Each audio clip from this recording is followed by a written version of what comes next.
2 साल यहाँ पर सहारनपुर आर्य कन्या इंटर कॉलेज में मुझे हुए हैं और यहाँ आने के बाद मुझे यहाँ देखने को मिला कि बहुत सारे बच्चे ऐसे हैं जिनको उसके बारे में जानकारी नहीं है। तो मुझे बताने में बड़ा अच्छा लगा क्योंकि यहाँ बच्चे सीखना चाह रहे हैं और करना चाह रहे हैं।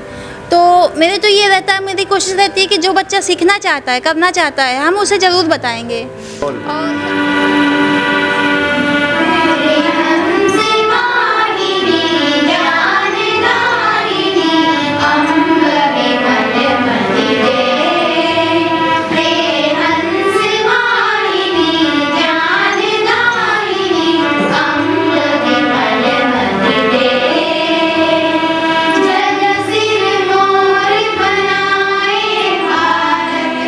विजय करें जय भारती, जय विजय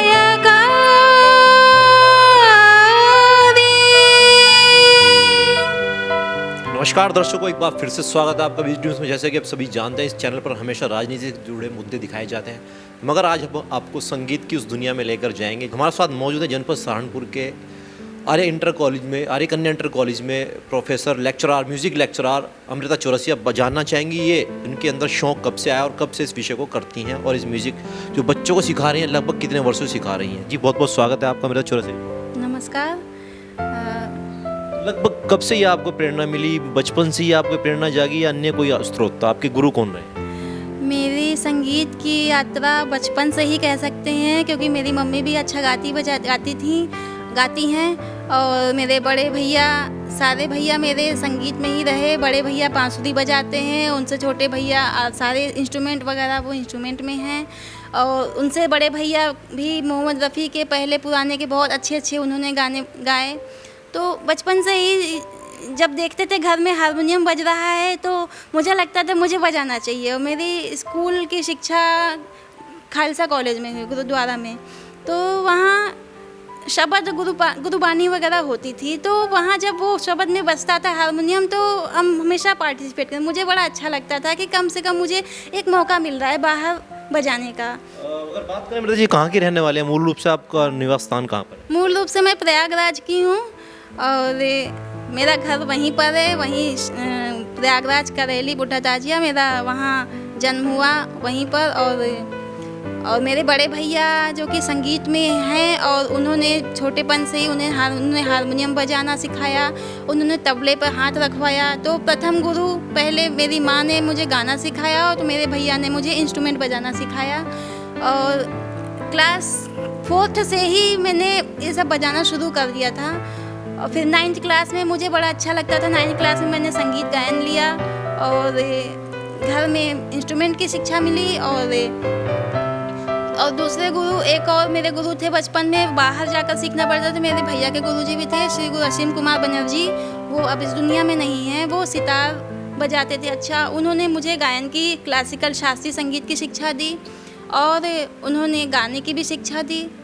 इसके बाद फिर धीरे धीरे मुझे अनेकों गुरुओं से मुझे सानिध्य प्राप्त हुआ। बहुत सारे गुरु मेरे सामने आए और उन्होंने अपनी छोटी छोटी चीज़ें उन्होंने सिखाई।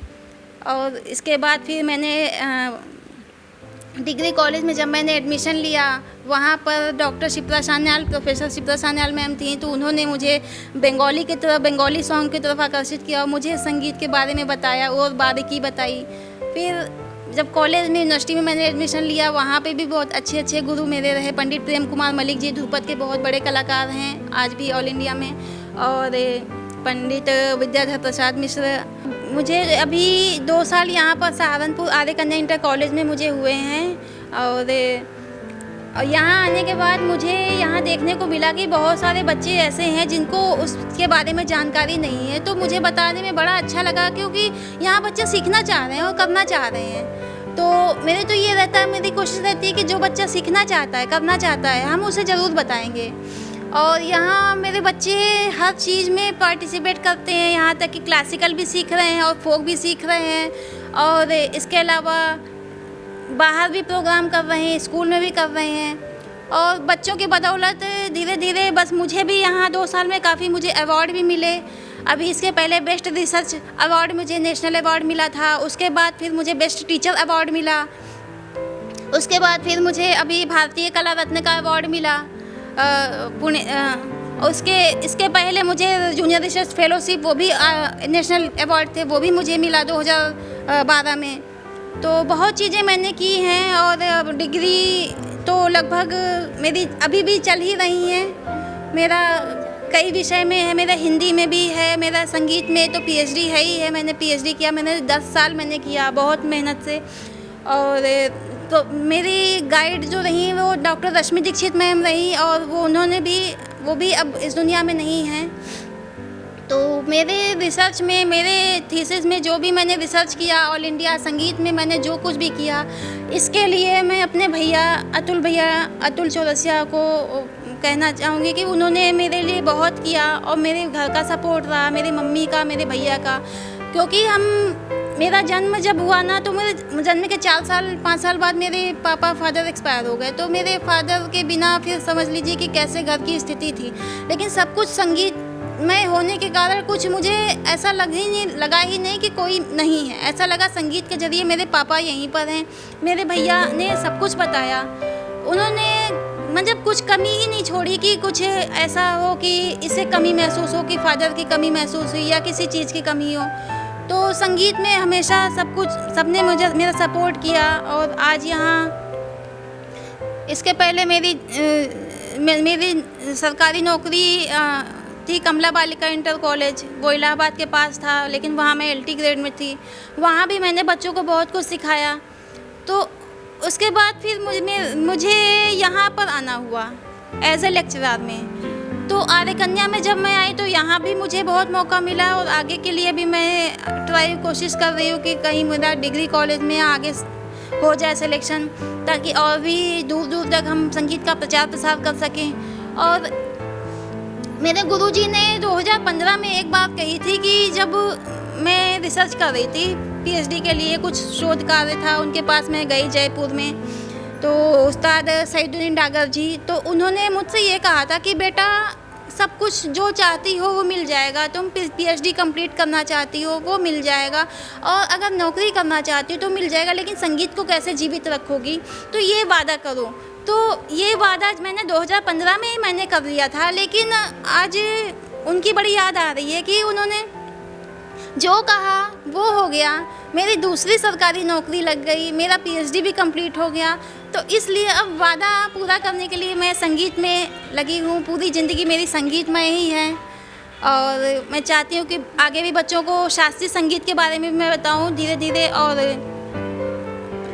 तो जैसे कि आप दर्शकों ने आपने देखा, ये थी हमारे साथ में lecturer, music lecturer Amrita Chaurasia. दिखाएंगे अगली वीडियो, तब तक बने मेरे साथ में। धन्यवाद। जैसे कि आपने देखा, मैडम ने बहुत ही सुंदर तरीके से शास्त्रीय संगीत के बारे में हमको जानकारी दी। कुछ बच्चे हमारे साथ छात्राएं मौजूद है, बात करना चाहेंगे आर्य कन्या इंटर कॉलेज के। आप देख सकते हैं छात्रा मेरे पीछे मौजूद है। जी बेटा, क्या नाम है? मेरा नाम प्रीति बहुत है, और हमारी जो टीचर है वो बहुत अच्छी है, वो अच्छे से समझाती है, और उनका बिहेवियर भी सबके साथ बहुत अच्छा है। और क्या कहते हैं, उनको वो हर एक चीज़ पूरी डिटेल में समझाती है, और उनके ये भी बताते हैं कि इनसे क्या फ़ायदा होता है और क्या नहीं। तो बेटा अगर बात करें स्पोर्ट्स के अलावा, आपने संगीत ही क्यों चुना? संगीत इंटरेस्ट होता है, एक तो इंटरेस्ट की बात होती है। मुझे स्पोर्ट्स में इंटरेस्ट नहीं है, मुझे म्यूज़िक, डांसिंग, इन चीज़ों में ज़्यादा इंटरेस्ट है। तो इस वजह से, और ऊपर से मैम की वजह से थोड़ा सा एक अन्य लड़की भी हमारे साथ मुझे बातचीत करेंगे। क्या नाम है बेटा? आस्था शर्मा। कब से सीखती हैं आप इस संगीत? मेरे को 2 साल हो गए हैं सर मैम से सीखते हुए। मैम 11th में जब हम थे तब आई थी हमारे स्कूल में, और तब से अभी तक तो लगता ही नहीं है मैम के साथ कि मैम है। वो बिल्कुल फैमिली की तरह बिहेव करती हैं, बहुत अच्छा सिखाती हैं हमें शास्त्रीय संगीत के बारे में, और फ्रीली रहते हैं हम म्यूज़िक रूम में आके, बहुत अच्छा लगता है। ध्रुपद हमारे गुरुजी ने डागर परंपरा में मेरे गुरुजी ने सिखाया था। तो अब तो वो भी इस दुनिया में नहीं है, लेकिन उन्होंने जो भी चीज़ें थोड़ी थोड़ी सिखाई तो वो कुछ कुछ याद है मुझे। राग शाहाना में है, अड़ाना में। शिव शिव शिव शिव शिव शिव शंकर आदिदेव, शंकर आदिदेव, शंभु भोलानाथ, शंभु भोलानाथ, योगी महादेव, योगी महादेव, शिव शिव शिव शिव शिव शिव, महाबली शिव, महाबली शिव, आदि अंत शिव, महाबली शिव, शिव पूरन सकल काज हरे हरे महादेव हरे हरे महादेव शिव शिव शिव शिव शिव शिव शिव। हम ध्रुपद के बारे में एक बात बताना चाह रहे हैं कि ध्रुपद हमारे मध्यकाल में जब अलाउद्दीन खिलजी या मुग़लों का जब आगमन हुआ तो उसके पहले तो ध्रुपद थे, लेकिन दूसरे को प्रबंध के रूप में थे। लेकिन जब मुग़ल बादशाह आए तो उन्होंने ध्रुपद का नया वो किया, राजा मानसिंह तोमर ने ध्रुपद का पुनर्निर्माण किया, उसे पुनर्जीवित किया। और ध्रुपद एक कहते हैं कि उसमें बहुत जोर लगता है, बहुत कठिन गायकी है, क्योंकि उससे सीधे फेफड़े पर वो उसका बल पड़ता है। तो इसके लिए बहुत कठिन साधना, वर्षों वर्षों साधना करना पड़ता है, एक सा का साधना। तो गुरु जी ने जो सिखाया, और अब तो हम तो चाहते थे कि उनसे और भी सीखने के लिए, लेकिन अब वो इस दुनिया में नहीं है। और डागर परंपरा में सिर्फ 2 ही 3 गुरु जो अभी बड़े कलाकार हैं जीवित। और आपको ये भी बता दें कि इस समय ध्रुपद जो गायन शैली है वो मध्यकाल की थी, आज के समय विलुप्त हो रहा है। तो ध्रुपद गायन शैली आज के समय विलुप्त हो रहा है, और ये हम चाहते हैं कि ये जो प्राचीन परंपरा है, जो प्राचीन गायन शैली है, इसे हर कोई सीखे और आगे इसे बढ़ाए, इसे पुनर्जीवित करे। क्योंकि अब मध्यकाल में जब ध्रुपद गायन शैली थी, इसके बाद ख्याल गायन शैली आया। ख्याल गायन शैली सदारंग अदारंग जी 18वीं शताब्दी में, और इनके बाद फिर ठुमरी का पुनर्प्रचलन हो गया। तो लोग ध्रुपद को भूल गए, ख्याल गायन शैली को भूल गए, फिर ठुमरी गायन शैली प्रचलित हुई। उसके बाद जब आज़ादी के बाद तो लोगों ने एकदम से ही शास्त्रीय संगीत की ओर ध्यान ही देना बंद कर दिया। उन्होंने कहा शास्त्रीय संगीत क्या है, कुछ नहीं है। उन्होंने सिर्फ फ्यूजन म्यूज़िक या फिल्मी संगीत की तरफ ही लोग आकर्षित हुए। तो अब आज अगर हम किसी से पूछते हैं कि अगर किसी को कि संगीत आता है, जी आता है, तो वो कहेंगे कुछ सुनाओ, तो वो सीधे फिल्मी गाना सुनाएंगे, वो मूवीज़ के गाने और ये सब सुनाएंगे। वो ये नहीं कहेंगे कि हमको ये शास्त्रीय जो परंपरा है, हमको ये आता है, हम ये सिखाएं, या ख्याल की बंदिश सिखाएं। क्योंकि ये जो पुरानी जड़ें हैं, ये जो पुरानी चीज़ें, ये विलुप्त हो जाएंगी। फिर अब जैसे हम अब सोच रहे हैं कि मेरे गुरुजी अब नहीं हैं, हम किन से सीखें। हालांकि दरभंगा परंपरा के मेरे गुरुजी अभी भी जीवित हैं, और दरभंगा परंपरा इस समय पूरे भारतवर्ष में जोर शोर से फैले हुए बहुत सारे कलाकार हैं। और डागर परंपरा में भी शिष्य प्रशिष्य सारे बनते चले गए। लेकिन ये कि जो मेन जो गुरु थे हमारे पहले के डागर सप्तक के, तो वो अब है नहीं, और उनके बच्चे भी हैं। और कहे तो थोड़ा आपने बताया चौरसिया जी कि आज के समय अगर बात करें रॉक पॉप म्यूजिक, बच्चे बहुत ज़्यादा आसानी से गा लेते हैं। अगर बच्चों को आप पूछेंगे तो आपको कोई फिल्मी गाना सुनाएगा। क्या शास्त्रीय संगीत में बच्चों का अभी भी रुझान, जैसे आप आर्य कन्या इंटर कॉलेज में लेक्चर आ रहे हैं म्यूजिक की, क्या बच्चे इंटरेस्ट लेते हैं आज भी शास्त्रीय संगीत में? देखिए, मेरा तो ये शुरू से कोशिश रही है कि जब तक बच्चे को किसी को एक बेसिकली बात करें, तो किसी को अगर ABCD नहीं आएगा, या हम बच्चा हमारे घर में जब जन्म लेता है तो हम बच्चे को ये बताते हैं कि देखो ये बच्चे, ये हमारी, ये इसको किताब कहते हैं, या ये तबला है, या ये मोबाइल है। बच्चे को बताएंगे कि ये पेन है, ये दादी है, ये नाना है, ये मामा है। तो हम तो, मेरी ये तो कोशिश रहती है कि जब बच्चे को हम बताएंगे ये चीज़, तो भी बच्चे जानेंगे। तो एक माहौल की बात भी होती है कि शास्त्रीय संगीत में हम जैसे बच्चों को, अब जैसे मेरी ज्वाइनिंग हुई, जब से हम यहाँ आए, बच्चों को हम बता रहे हैं कि ये 7 स्वर हैं, ये ऐसे ऐसे है, स्वरों में खेलना है, ऐसे स्वर में अलंकार करने हैं, पलटे करने हैं। बच्चे अब जाने हैं, पहले नहीं जानते थे। क्योंकि बच्चे को बताना पड़ेगा कि बच्चे ये चीज़ है, ये हारमोनियम तबला है, ये ढोलक है, ये भी आधुनिक काल के हैं।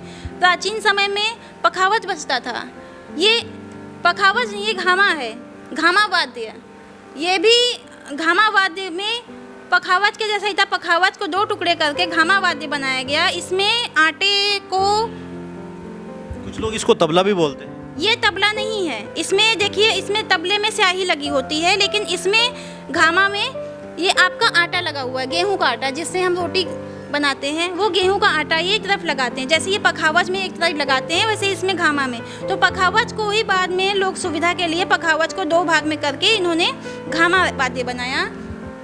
ये भी अब विलुप्ति के कगार पर है, क्योंकि भविष्य में अब हम तो ये सोचते हैं कि ये रुद्रवीणा हो गया या सुरबहार हो गया।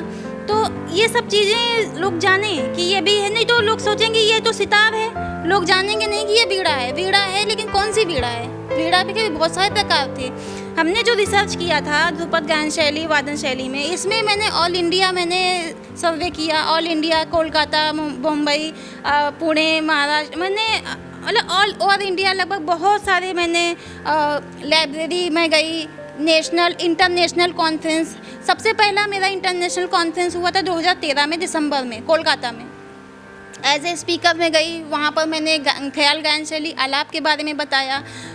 तो उस दिन फिर मुझे ये इतना अच्छा लगा कि इतने सारे लोगों के बीच में चूँकि इंटरनेशनल कॉन्फ्रेंस था, तो उसमें ऑल इंडिया के, नाइजीरिया के हमारे एक प्रोफेसर आए, बहुत सारे चीन के आए और जापान के आए, तो बहुत सारे दूर दूर से आए थे। और उन लोगों के सामने मैंने हिंदी में बोला और उन लोगों ने समझा, क्योंकि हिंदी हमारी मातृभाषा है, हर कोई समझने की कोशिश किया। और पहले संगीत की तो कोई भाषा ही नहीं है, फिर संगीत में हमने जो बताया, उन्हें जो अपनी बातें रखी, सभी ने एक्सेप्ट किया और ये कहा कि इसे आगे भी किया जाना। फिर इसके बाद जितने सेमिनार मैंने पटना में किए, फिर इसके बाद मैंने आगरा में किया, मैंने बहुत सारे इंटरनेशनल कॉन्फ्रेंस बहुत लोगों के सामने मैंने सिर्फ अपने संगीत के बारे में मैंने बताया, मैंने ध्रुपद के बारे में बताया। तो मेरी ये तो कोशिश रहती है कि हम छोटे बच्चों को, या ये हमारे लिए तो छोटे ही हैं, क्योंकि साधना तो बहुत लंबी चीज़ है और लोग जन्म बीत जाता है, फिर भी एक सुर का, एक रागों की साधना करते करते, राग यमन ही करते करते हमारे गुरुजी ने 2 ही 3 राग सिखाए और वो चले गए। तो एक एक स्टेप हमको पता चल गया कि इस तरीके से अब हमें जो आगे करना है। वो आपने देखा, ये थी हमारे साथ में प्रयागराज से आई हुई आर्य कन्या इंटर कॉलेज की lecturer, music lecturer Amrita Chaurasia. दिखाएंगे आपको इस तरह की वीडियो बनी। तब तक मेरे साथ सहारनपुर से पुरुषोत्तम सैनी के साथ camera person Akshay Saini, BHD news Uttar Pradesh Uttarakhand.